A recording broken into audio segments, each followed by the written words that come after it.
भावनयन्ति श्रित्तद्वन्द्वा श्रद्धाराद्वयधरवदने दक्षिणे कालिकेति काली काली महाकाली कालिके पापनाशिनी धर्मार्थमोक्षदे देवी नारायणी नमस्तुते। ऊर्ध्वे वामे कृपाणङ्करकमलतले छिन्नमुण्डं तथाधः सद्ये चाभिर्वरञ्च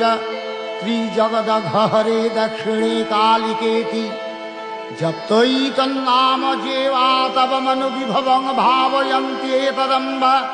तेषामष्टौ करस्थाः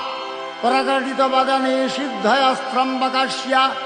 वर्गाब्दं बह्नियुक्तं विधुरतिबलितं तत्रयं